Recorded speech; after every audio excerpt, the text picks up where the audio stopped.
नमस्कार दर्शकों, मैं आर कुमार सैनी, वैदिक एंड नक्षत्र ज्योतिष।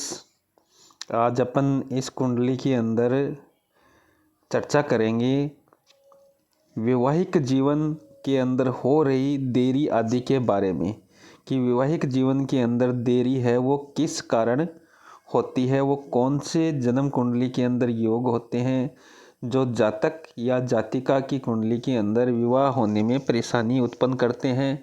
और विवाह है वो देर से उत्पन्न होता है और विवाह है होने के बाद भी कई बार परेशानियां आ जाती है, जिससे विवाह विच्छेद या संबंध विच्छेद होने की कगार तक बात पहुंच जाती है। तो इस वीडियो के अंदर आज अपन चर्चा करने जा रहे हैं जन्म कुंडली के अंदर वैवाहिक संबंध बनने में देरी होने के योग और वैवाहिक विच्छेद आदि होने के योगों के बारे में। और साथ ही इस कुंडली के अंदर अपन जानेंगे कि कौन से भाव से विवाह आदि देखा जाता है। तो बने रहिए मेरे साथ और चलते हैं। अपन कुंडली ले रहे हैं यहाँ पे, जो है 26 जुलाई 1986 का जन्म है, सुबह 5:15 का जन्म है और चंडीगढ़ का जन्म है। तो इस कुंडली को खोलते हैं और देखते हैं क्या स्थिति बनती है। कर्क लगन की कुंडली है, यानी लगन जो यहाँ पे एल लिखा हुआ है इसका मतलब है लगन, और लगन के अंदर 4 लिखा हुआ है। जो चतुर्थ राशि होती है वो होती है कर्क राशि। कर्क राशि का जो स्वामी बनता है वो बनता है चंद्रमा, और चंद्रमा यहाँ पे 9वें भाव के अंदर बैठा हुआ है। यानी लग्नेश का भाग्य भाव में जल तत्व राशि के अंदर बैठना कुंडली के लिए एक अच्छा संकेत है। हालांकि अपन को जानना है इसके अंदर वैवाहिक जीवन के बारे में। जैसे कि वैवाहिक जीवन का संबंध है वो परिवार कुटुंब से भी होता है, तो दूसरे भाव का इन्वॉल्वमेंट भी इसके अंदर आ जाता है। क्योंकि जब भी किसी जातक या जातिका का विवाह होता है तो परिवार कुटुंब की वृद्धि होती है, यानी एक सदस्य है वो बढ़ जाता है।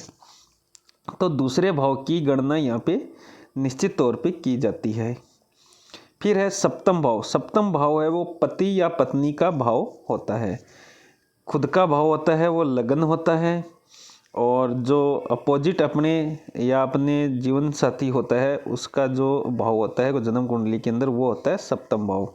यानी वैवाहिक जीवन के लिए, वैवाहिक विवेचना के लिए अपन को सप्तम भाव की गणना करनी भी आवश्यक है। फिर अपन को देखना है 11वें भाव, यानी कि 11वें भाव से अपन है हमेशा लाभ की स्थिति या इच्छा पूर्ति आदि के बारे में जानते हैं। तो कुंडली का 11वां भाव ये होता है। अब अपन को देखना है वैवाहिक जीवन के अंदर या विवाह होने के बाद में खुशियां आदि कैसी रहेगी, वैवाहिक जीवन के अंदर प्रेम आदि कैसा रहेगा, प्रसन्नता आदि कैसी रहेगी। तो खुशियों आदि के लिए, मनस्थिति के लिए, परिवार कुटुंब आदि के लिए, घर के लिए, इन सब के लिए अपन को चतुर्थ भाव का देखना जरूरी होता है। यानी कि वैवाहिक जीवन के लिए अपन को दूसरे भाव की, चतुर्थ भाव की, सप्तम भाव की और 11वें भाव की गणना करनी आवश्यक होती है। विवाह का जो कारक होता है, पुरुष की कुंडली में विवाह का कारक है वो शुक्र ग्रह को माना जाता है। इस कुंडली के अंदर शुक्र है वो दूसरे भाव के अंदर बैठे हुए हैं। और महिला जातिका की कुंडली के अंदर विवाह का कारक है वो गुरु को माना जाता है। तो ये एक स्त्री जातिका की कुंडली है, यानी एक महिला की कुंडली है जिनका जन्म 1986 का है। तो यहाँ पे विवाह का कारक है महिला के लिए गुरु बन जाता है। सबसे पहले अपन देखते हैं कि सप्तम भाव का स्वामी वैवाहिक जीवन का या पति का जो स्वामी यहाँ पे बन रहा है वो बन रहा है शनि। शनि का पंचम भाव के अंदर बैठना, वक्री अवस्था के अंदर बैठना वैवाहिक जीवन के लिए शुभ नहीं माना जाता है। और शनि यहाँ पे 8 नंबर की राशि, जिसको वृश्चिक राशि बोलते हैं, वृश्चिक राशि है वो काल पुरुष की कुंडली का अष्टम भाव होता है।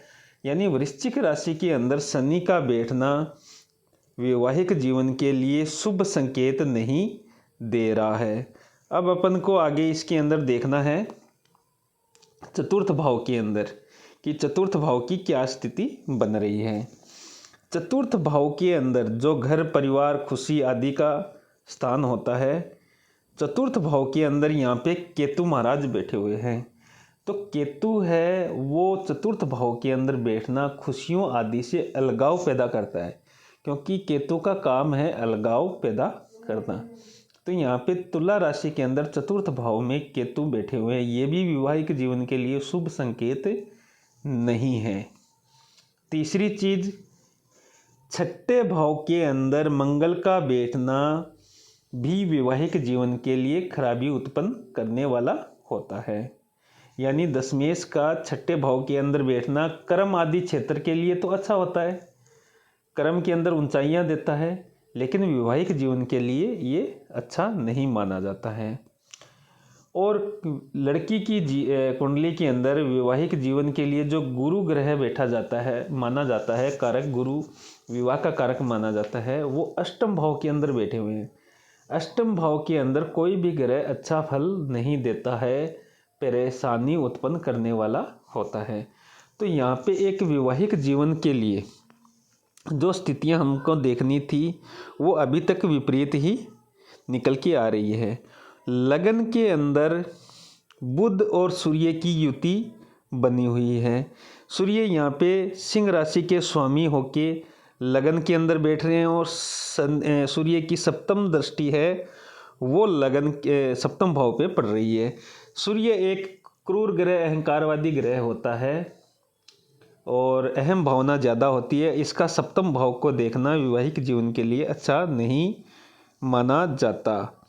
और 12वें भाव का स्वामी और तीसरे भाव का स्वामी बुध है, वो भी लगन में बैठ के सप्तम भाव को देख रहे हैं। यानी कि ये जो ग्रह स्थिति इस कुंडली की, इस जातिका की कुंडली के अंदर बनी है, वैवाहिक जीवन के अंदर उछाल या देरी करने वाली होती है। सप्तम भाव को शनि की तीसरी, शनि की वैसे 3 दृष्टियाँ होती है, तीसरी दृष्टि, सप्तम दृष्टि और 10वीं दृष्टि। यहाँ पे शनि तीसरी दृष्टि से सप्तम भाव को देख रहे हैं और वक्री अवस्था के अंदर है, तो शनि की वक्र दृष्टि वो तीसरे सप्तम भाव पे पड़ रही है। तो शनि की तीसरी दृष्टि अपने ही भाव को देखना, यानी यहाँ पे वैवाहिक जीवन की हानि कर रहा है। शनि की लाभ स्थान को देखना भी, सप्तम और अष्टम भाव का स्वामी होकर लाभ स्थान को देखना भी लाभ इच्छा पूर्ति के लिए तो ठीक है, लेकिन वैवाहिक जीवन के लिए यहाँ पे ये ठीक नहीं रहेगा। यानी जो 11वां भाव होता है वो बड़े भाई का भी होता है, तो शनि यहाँ पे बड़े भाई के जीवन के अंदर अस्थिरता पैदा करेंगे। हालांकि लाभ जरूर करवाएंगे धन के रूप में, लेकिन उनके जीवन के अंदर है वो ऐसी स्थिति उत्पन्न कर देंगे, यानी कि डावाडोल की स्थिति है वो उत्पन्न करके रखेंगे, स्थिर नहीं होने देंगे। और शनि की 10वीं दृष्टि है वो सिंह राशि के ऊपर शुक्र के ऊपर पड़ रही है। यहाँ पे शुक्र महाराज बैठे हुए हैं और शनि की 10वीं दृष्टि यहाँ पे पड़ रही है। तो यहाँ दूसरे स्थान के ऊपर, परिवार कुटुंब वाले स्थान के ऊपर पड़ना शनि की दृष्टि, तो ये भी वैवाहिक जीवन या परिवार कुटुंब के लिए खराबी स्थिति उत्पन्न कर रहे हैं। तो जातिका का अभी तक इस उम्र के अंदर विवाह नहीं हुए हैं और मेरे पास जब ये कुंडली आई थी तो मैंने इनको अभी विवाह करने के लिए मना कर दिया था। इसका कारण ये था इसके पीछे कि अभी जो महादशा चल रही है वो चल रही है केतु की।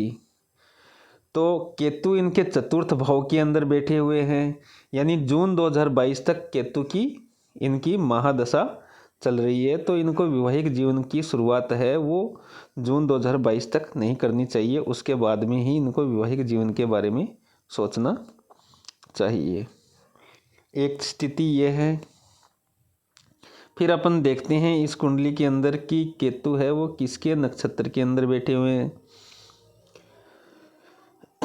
केतु यहाँ पे इस कुंडली के अंदर देखना है चित्रा नक्षत्र के अंदर बैठे हुए हैं। चित्रा नक्षत्र होता है मंगल का, तो यहाँ पे मंगल के नक्षत्र के अंदर बैठना मंगल है वो 10वें भाव का स्वामी बन रहा है और 5वें भाव का स्वामी बन रहा है, और कुंडली के अंदर 6ठे भाव के अंदर बैठा हुआ है। यानी मंगल यहाँ पे 10वें का और 5वें का स्वामी होके 6ठे भाव के अंदर बैठा हुआ है। तो ये भी वैवाहिक जीवन के अंदर परेशानी उत्पन्न करने वाला है। यानी केतु की महादशा में जातिका को विवाह नहीं करना चाहिए। हालांकि केतु की महादशा है, कैरियर के उछाल के लिए अच्छी साबित होगी, क्योंकि केतु की महादशा है और केतु मंगल यानी दशमेश की नक्षत्र के अंदर बैठे हुए हैं और दशमेश है वो 6ठे भाव के अंदर बैठा हुआ है। तो ये जो नक्षत्र स्थिति है कैरियर वाइज ठीक है, लेकिन वैवाहिक जीवन के लिए अच्छा नहीं है। यानी इनको केतु की महादशा जून 2022 के अंदर ख़त्म होगी, उसके बाद ही विवाह करना चाहिए। तो ये थी स्थिति जिसके अंदर वैवाहिक जीवन के अंदर देरी आदि होने का कारण है वो शनि की वक्र दृष्टि 7वें भाव पे, और परिवार कुटुंब वाले भाव पे बुध सूर्य का 7वें भाव के ऊपर दृष्टि डालना, 4th भाव में केतु का बैठना, अष्टम जो विवाह का कारक है वो 8वें भाव के अंदर गुरु का बैठना, और महादशा स्वामी का मंगल के नक्षत्र के अंदर बैठना विवाह के अंदर देरी का कारण बना है। और इसलिए अभी इनको जून 2022 तक विवाह की जो स्थिति है वो जून 2022 के बाद में ही प्रस्तावित होगी। यानी विवाह होने का जो योग है जून 2022 के बाद ही बनेगा। तो आपको इस वीडियो के माध्यम से बहुत कुछ सीखने को मिला होगा। आशा करता हूं कि आप इसी प्रकार मेरे चैनल से जुड़े रहेंगे और वीडियो को अन्य लोगों, अपने दोस्तों, अपने जानकारी, अपने रिश्तेदारों के पास भी फॉरवर्ड करेंगे, शेयर करेंगे, ताकि उनको भी ज्योतिष से संबंधित अगर कोई क्वेश्चन है तो वो उसका लाभ उठा सके, ज्योतिष सीख सके। ज्योतिष का नॉलेज हर व्यक्ति को होना चाहिए। आप भी अगर अपने किसी जानकार की, अपने पारिवारिक जनों की या किसी भी संतान आदि की, भाई बहन की कुंडली दिखाना चाहते हैं तो मेरे नंबर पर संपर्क करके आप उनकी कुंडली और वैवाहिक जीवन के बारे में और जीवन से जुड़े महत्वपूर्ण प्रश्नों के उत्तर आप मेरे से पा सकते हैं। बहुत बहुत धन्यवाद।